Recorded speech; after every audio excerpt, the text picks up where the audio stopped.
मित्रों, फरवरी 8 2021 शाम 6:50 पे जब फ्लोरिडा की एक वाटर सप्लाई सिस्टम में एक हलचल दिखाई देती है, जब अपने आप ही स्क्रीन के ऊपर कर्सर हिलने लगता है और बढ़ने लगता है सीधा वाटर फंक्शनिंग डैशबोर्ड की तरफ। वहां जाके वो वाटर सप्लाई के अंदर जो सोडियम हाइड्रोक्साइड की मात्रा जो कि 40 से 50 के बीच में रखी जाती थी, उसे वो 100% तक कर देता है और देखते ही देखते 15,000 लोग उस जहरीले पानी का शिकार हो जाते हैं। तब समझ में आता है दे आर हैक्ड।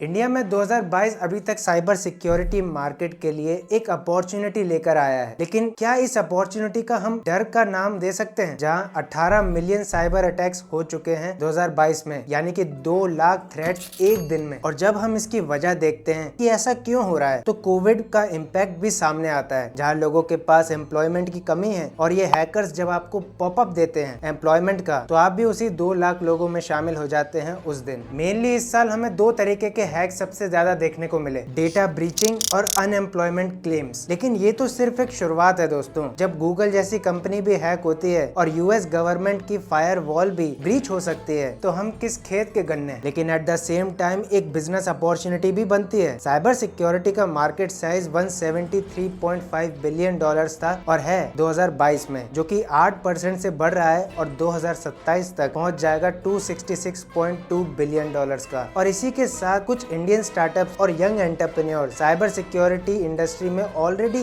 एक अच्छी पोजीशन ले चुके हैं, छोटी सी उम्र में ही। त्रिशनीत उसका एक बहुत बड़ा एग्जांपल है, जिसके बारे में मैंने आई बटन वाली वीडियो पे बात करी है कि वो कैसे यंगेस्ट एंटरप्रेन्योर्स की लिस्ट में शामिल हुए। लेकिन यहाँ से आता है कहानी में एक ट्विस्ट। साइबर सिक्योरिटी और ऑटोमेटिव साइबर सिक्योरिटी दोनों अलग होकर भी एक हैं, यानी ब्रदर्स फ्रॉम सेम मदर। और ऑटोमेटिव साइबर सिक्योरिटी का कल एलोन मस्क भी बता चुके हैं अपनी टेस्ला कार्स में इम्प्लीमेंट करके। और हैकर्स एरा यही काम इंडिया में करता है और कैसे ये बना इंडिया का one of the top automotive cyber security startup, और जिनकी मल्टीपल डायमेंशनल और मल्टीपल स्कीम्स की बदौलत 7 से 10 करोड़ ये हर साल जनरेट करते हैं। लेकिन सबसे पहले हम ये जानते हैं कि ये होता क्या है। ऑटोमेटिव साइबर सिक्योरिटी मदद करती है कार सप्लायर्स और मैन्युफैक्चरर्स को प्रोटेक्ट करने के लिए साइबर अटैक से। एग्जाम्पल के तौर पर दोस्तों, आपने फास्ट एंड फ्यूरियस 7 तो देखी होगी, जहाँ पर ये सीन बहुत पॉपुलर है साइबर अटैक्स के मामले में। हमारी गाड़ियां भी आज साइबर टेक्नोलॉजी का यूज करती हैं, जिसको हैक करना पॉसिबल है। हमारी गाड़ियां भी अब हैकर्स के निशाने पर होती हैं। जहां हम सपने देख रहे हैं सेल्फ ड्राइविंग कार्स का, वो कब एक हैकर हैक करके आपका रूट बदल दे तो सोचो क्या होगा। गाड़ी के communication networks, electronic system, software और जो डेटा कलेक्शन करती है आपकी कार्स, उसकी प्रोटेक्शन के अंडर आता है ऑटोमेटिव साइबर सिक्योरिटी। लेकिन विकास चौधरी का हैकर्स एरा ऐसा क्या अलग कर रहा है जो इंडिया का फास्टेस्ट और one of the top automotive cyber security startup बना? उनका सबसे पहला और सबसे बड़ा यूएसपी आता है मल्टी डायमेंशनलिटी। हैकर्स एरा एक मल्टी डायमेंशनल स्टार्टअप है। अगर हम आसान भाषा में समझे तो ये मल्टीपल ब्रांडेड और डाइवर्सिफाइड स्टार्टअप है। ये न केवल इस इंडस्ट्री में बल्कि टेलीकॉम इंडस्ट्री में भी साइबर अटैक से बचाता है। 2015 में जन्मा ये पुणे बेस्ड स्टार्टअप काम कैसे करता है इतनी मल्टीपल इंडस्ट्री के साथ, इतने डाइवर्सिफाइड मॉडल के साथ, जहाँ पर एक स्टार्टअप को हैंडल करना भी मुश्किल होता है, वहीं ये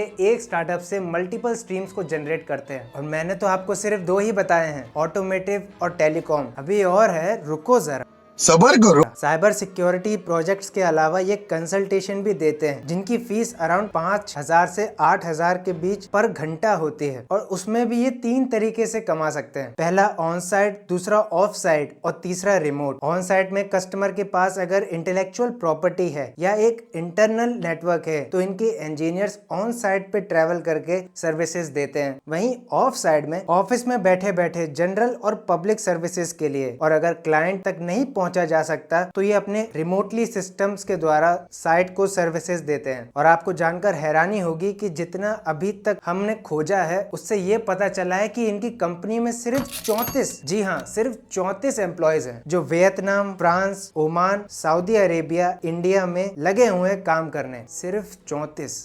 तो उससे ये भी समझ में आता है कि ये ऑन ऑर्डर मॉडल के ऊपर काम करते हैं। जैसा काम वैसा दाम। इन सारी चीजों के अलावा ये एक एडटेक स्टार्टअप भी है। जी हाँ, हैकर्स एरा अपना नॉलेज हब चलाता है, जहाँ कोर्सेज के रूप में हैकर्स एरा यूनिवर्सिटी ऐप के नाम से इसे जाना जाता है, जिसकी कॉस्ट अराउंड 5,000 से 1,40,000 के बीच पड़ती है 10 से 60 घंटे के कोर्स के अंदर। और उससे भी मजे की बात यह है कि 10,000 पार्टिसिपेंट हर महीने अप्लाई होते हैं इनके कोर्सेज के अंदर। और जब हमने इनकी रिपोर्ट्स थोड़ी और पढ़ी तो 40 से 50% अपनी इनकम जनरेट करते हैं ये सिर्फ कंसल्टेंसी और कोर्सेज के द्वारा, यानी कि एस्टिमेशंस के हिसाब से 7 से 10 करोड़ रुपए सिर्फ इन दो चीजों से। जहां साइबर सिक्योरिटी प्रोजेक्ट्स अलग होते हैं, वो बड़े स्केल पे किए जाते हैं। हमने अभी स्टार्टअप के बारे में जान लिया कि ये कैसे काम करते हैं और कैसे इनकम जनरेट करते हैं, लेकिन इन सारे दिमाग के पीछे वो जो एक दिमाग है उसके पीछे की कहानी क्या है। विकास चौधरी अपने स्कूल में अपने क्लासमेट से बिल्कुल अलग रेडियोज और टॉयज के रूप में उन्हें चीजें पसंद आती थी, और इस चाइल्डहुड की मस्ती में उनका इंटरेस्ट जागा इलेक्ट्रॉनिक्स और टेक्नोलॉजी के अंदर, और कंप्यूटर इंजीनियरिंग की डिग्री ली यूनिवर्सिटी ऑफ पुणे से। एथिकल हैकिंग कैसे की जाती है, कितने क्यूरियस होते हैं लोग हैकिंग के मामले में, और अपनी ही एक पहचान बनाई सेल्फ टॉट एथिकल हैकर्स के अंदर। एथिकल हैकिंग की मांग इसलिए भी इतनी ज्यादा बढ़ती है क्योंकि IoT प्रोडक्ट और अब ब्लॉकचेन की एंट्री से मेटावर्स पे भी ये खतरा रहता है कि वो कभी भी हैक हो सकते हैं। फर्ज करके देखिए कि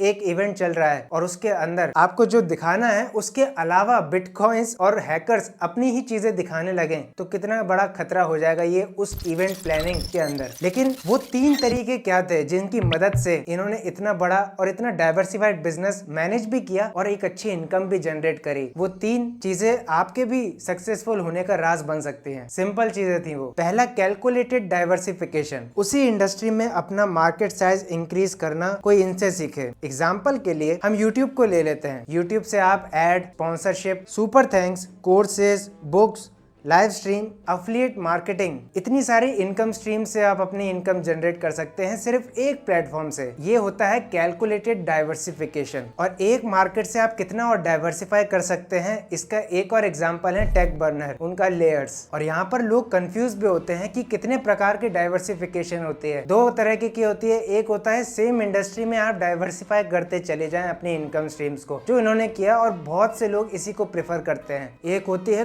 क्रॉस प्लेटफॉर्म डाइवर्सिफिकेशन, जिसके लिए रिस्क इन्वॉल्व होता है और आपको एक अच्छी नॉलेज भी लेनी पड़ती है। एग्जांपल के तौर पे रिलायंस। आपकी कौन सी फेवरेट है आप कमेंट करके बताना। दूसरा आता है इनका मार्केट नॉलेज, जिससे इनको एक अपर हैंड भी मिलता है। विकास खुद एक एथिकल हैकर हैं और समझते हैं इस मार्केट को, एक अच्छी नॉलेज भी रखते हैं। उसके अंदर बिजनेस डेवलप करना आपको एक अनड्यू एडवांटेज देके जाता है अपने कॉम्पिटिटर्स के ऊपर। और तीसरा दोस्तों सबसे इंपॉर्टेंट, कंसल्टेंसी अप्रोच, जिसके ऊपर मैंने ऑलरेडी डिटेल वीडियो बना दी है कि क्यों फ्यूचर है कंसल्टेंसी। वो लेफ्ट वाली वीडियो में आपको देखने को मिल जाएगा। और राइट वाली वीडियो में कैसे गुण के टुकड़े से 1.5 करोड़ रुपए कमा सकते हैं गोल्ड बना के, उसे देखना मत भूलना। मैं मिलता हूँ आपको अगली वीडियो में, तब तक के लिए बी बिजी।